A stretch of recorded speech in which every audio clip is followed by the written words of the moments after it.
Say my name, say my name. My name is Saoirse Ronan. Right? I think. I was sent the script of Lady Bird about 2 years ago. And I had never really read, especially a young female sort of heroine like that before. Somebody who kind of very much sees themselves as a female heroine. You never see young girls actually like love themselves in films, and she like really believes in herself. So I was quite excited by that.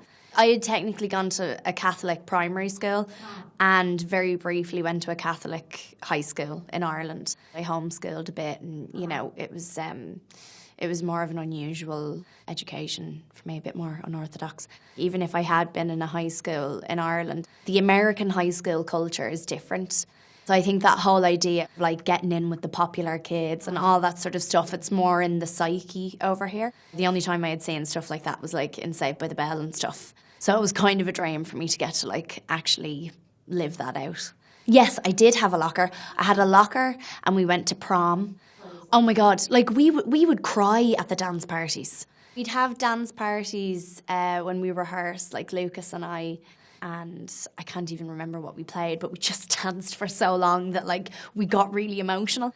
And yeah, she'd play a lot of music on set. It's good having music around because it kind of subconsciously makes people move to the same beat. Like everyone starts to work to the same beat a little bit, and everyone has a rhythm that they follow on set. Alanis Morissette was just what was always in my head. I've always had a really kind of special connection to Alanis Morissette. She's one of those girls that's like really feminine but also really cool and very strong, and I felt like if Lady Bird was going to look up to anyone or listen to anyone, it would be someone like her.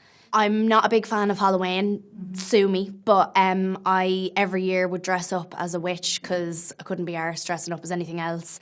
And I'd always just get a bin bag and cut a hole in it and turn it into a cape. I also dressed up as Gilly, who's a Kristen Wiig character from SNL 2 years ago. And I took the wig off halfway through because I felt silly because I'm not Kristen Wiig. You are Kristen Wiig. I am. New Year's is a big deal. It's a bigger deal in places like Scotland, though. What's the best New Year's story? See, I'm crap for all that kind of stuff. Well, I have some very dramatic New Year's stories, but I don't know if I can say them on camera. I'll just make one up. So I was like walking down the street with friends of mine and the clock struck 12 and there was a key just lying on the pavement, and so we picked it up and we were right next to the Natural History Museum, and so we just opened the door and went in and had this massive party in the museum and stayed there all night. That never happened. This is a funny story actually. When Atonement was released, it was doing really well. It got nominated for all these awards and things like that. And they had released these special Golden Globe posters all around LA. Keira had been nominated, James had gotten nominated, and Saoirse Ronan got nominated as well. They misspelt my name on the poster, and they were all around LA. And my dad spotted it, yeah. I've never opened a bottle of champagne before. And I can't open bottles of wine. I don't think I can. It's very close to my face. What do I do, Lynn? I'm scared. Okay. Now, Oh, Jesus Christ. Pull it, push it. Okay. Wait.